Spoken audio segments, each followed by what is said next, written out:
দেখুন, এখন ব্যাপার হচ্ছে এই উহার উত্তর বা প্রতিক্রিয়ায় আমার বলা উচিত না, আর আপনাদেরকে প্রশ্ন করা উচিত ছিল না। কেনে আদিবাসী কর্মী সমাজ আমরা সবাই জানি, এবং বেশিরভাগ লোকেই জানে, স্বতন্ত্র জাতিসত্তার জন্য আমাদের লড়াই। আমরা ডাইরেক্টলি ইনডাইরেক্টলি 10 বছর আমরা এই মাননীয় আমাদের মুখ্যমন্ত্রী মমতা ব্যানার্জি আমরা সমর্থন করেছি, ডাইরেক্টলি ইনডাইরেক্ট। 4বার আমরা বসেছি, একটি লোকও তো বলে নাই যে ডিল সেদিন হইল। কিসের ডিল হবে? আমাদের দাবি নিয়ে আমরা মমতা ব্যানার্জির কাছে গেছিল। মমতা ব্যানার্জি আমাদের প্রপোজাল কর্মী জাতি এসটিও পাঠাইছেন। পরবর্তীকালে যে কারবাই করা দরকার ছিল, আমাদের একটুকু আর কাজ আগায় না। আমরা রিকোয়েস্ট করে আমরা ঠকে গেলাম। পরবর্তীকালে আমরা যে এই রেল টেকা, ডহর টেকা, জিগিড়িটা বহু আন্দোলন করেছি, সেই আন্দোলনের ইতিহাস আছে এখানে। আমরা এরপরে যে 20 সেপ্টেম্বর যে আমাদের রেল টেকা ছিল, সেইখানে এই সরকারের পুলিশ, মমতা ব্যানার্জির পুলিশ, অভিজিৎ ব্যানার্জি এখানে এসপি কে যতই দোষে, তারই আজ্ঞায় আজকে এখানে সীমাহীন অত্যাচার এসেছে আমাদের কুর্মীদের উপরে। কুর্মীদেরকে আগে আতঙ্কের বাতাবরণ তৈরি করলো। সেটা কি না, একটা কোর্টের জাজমেন্টের কে কেন্দ্র করে, কোর্টের জাজমেন্ট যেটা ছিল, সেখানে আমরা ওখানে নির্দেশ পাইছিলাম যে শান্তিপূর্ণভাবে আপনারা রেল লাইনে বসতে পারেন। কিন্তু তার আগে আমাদেরকে অ্যারেস্ট, অত্যাচার, মায়ের, বিটি ছেলে, বেটা ছেলে, বুড়া লোক, বুড়ি লোক, মেয়ে ছেলে, সবাইকে অত্যাচার করা হয়েছে। এবং শুধু পুরুলিয়া নয়, পুরুলিয়ায় তো আমাদের প্রায় প্রচুর লোককে অ্যারেস্ট করলো এবং 1 মাসের অধিক কারাবরণ ছিল। আমরা 4টা জেলাতেই এই ঘটনা ঘটেছে। আমরা তার তীব্র প্রতিবাদ আমরা করেছি, এবং তীব্র প্রতিবাদ করেছি 8ই অক্টোবর যে বিশাল মিটিং ছিল পুলিশি সন্ত্রাসের বিরুদ্ধে, সন্ত্রাস বিরোধী আমাদের পুরুলিয়া শহরের উপকণ্ঠে নিউ বাস স্ট্যান্ডে আমরা এই মিটিং করে আমরা সেদিনে বলেছিলাম, এই সরকার আমাদের উপর, আমাদের কর্মী জাতকে ক্রিমিনাল সাজালো, গায়ে গায়ে ক্রিমিনাল সাজালো, গায়ে গায়ে বিভিন্ন স্টেশনে মকডিল করলো, গায়ে গায়ে পুলিশি মার্চ হলো, টহল হইলো, যে সন্ত্রাসের বাতাবরণ তৈরি করলো, গায়ে গায়ে ব্যারিকেড তৈরি করলো, এবং আমাদের উপরে আমাদের লোককে এই জিউদার গ্রামে, কুষ্টিলা থানার জিউদার গ্রামে প্রচুর মারা হলো, এবং বিভিন্ন ভাবে ওরা অত্যাচার করলে। অত্যাচারের বিরুদ্ধে আমরা মিটিং করলাম এই পুরুলিয়া শহরের উপকণ্ঠে নিউ বাস স্ট্যান্ডে। সেইখানে আমরা ঘোষণা করেছি এই সরকারের সঙ্গে আমাদের কোনো সম্পর্ক নাই, আমরা বিশেষ করে টিএমসি কে একটি ভোটও দিব না। এবং এই বক্তব্যটাকে আবার আমরা 3টা স্টেটের সেন্ট্রাল কমিটি বসে 5 আর 6 ফেব্রুয়ারি 2026 আমরা মুরগুমা কেন্দ্রীয় পাহাড়ে ধর্মজয়ের সময় আমরা তাকে অনুমোদন দেব, এবং সেই আন্দোলন চলছে। এবং এই নির্বাচনের সেই সময় আমরা 5 ফেব্রুয়ারি, যেমন একে বললাম যে একটিও ভোটও টিএমসি কে দেওয়া হবে না, কিন্তু একটা কথা বলা, আলটিমেটাম দেওয়া হয়েছিল বিজেপি, যে বিজেপি যদি আমাদের স্বতন্ত্র জাতিসত্তা অর্থাৎ কুড়মালি ভাষা এবং কুর্মী জাতির এসটি তালিকাভুক্ত করা, এই দাবির জন্য তার আমরা যদি সমর্মিত পাই, তাহলে কিন্তু আমরা দেখব। এবং আলটিমেটাম দিয়েছিলাম, তাছাড়া কিন্তু এটাও আমরা সমর্থন জানাবো না।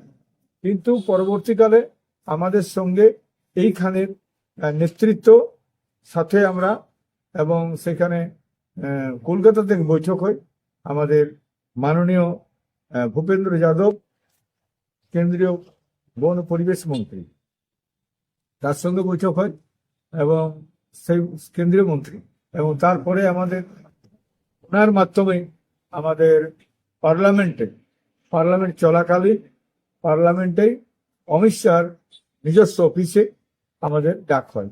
আমরা সেখানে আমাদের কথা বলি, এবং উনি আশ্বাস দিয়েছেন।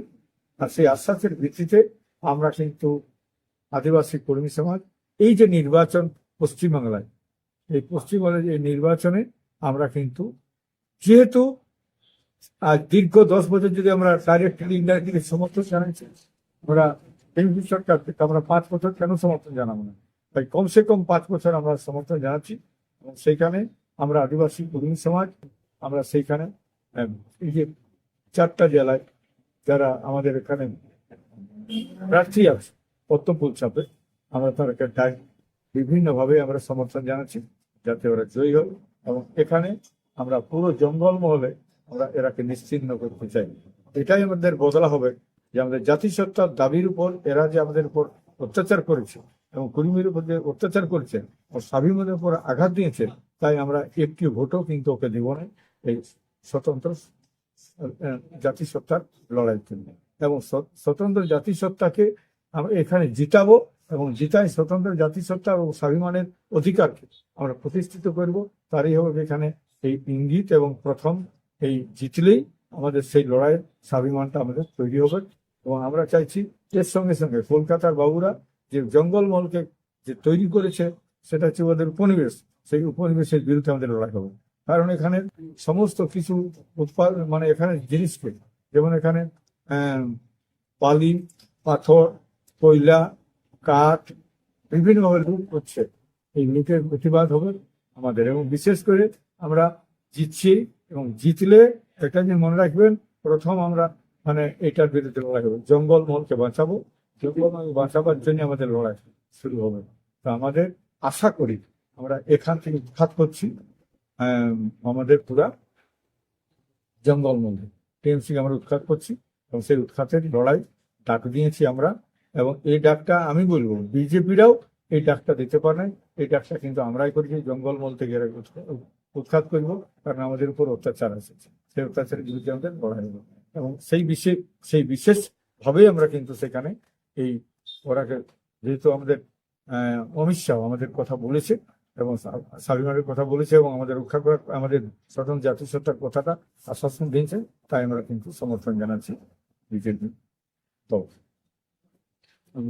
সাংসদ অভিষেক বন্দ্যোপাধ্যায় বলেছেন আপনার ছেলে বিশ্বজিৎ মাহাতো নিজের কোনো স্বতন্ত্র বিশ্বাসযোগ্যতা নেই, পুরোপুরি বাবা অজিত মাহাতোর নামের উপর ভর করে তিনি বিজেপি সমর্থিত প্রার্থীও দাঁড়িয়েছেন, কি বলবেন আপনি?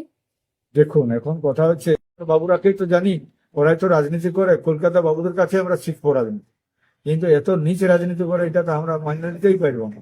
কারণ মমতা ব্যানার্জি নন্দীগ্রামে দাঁড়ায়, তখন ওটাকে বলে নাই বহিরাগত, এরা আমাদেরকে বলছে। আর যেদিন ডিলের কথা বলছে, কেন আমি যেদিন 4বার ওদের সঙ্গে বসি সেদিন কেন আমাদেরকে ডিলের কথা বলে নাই?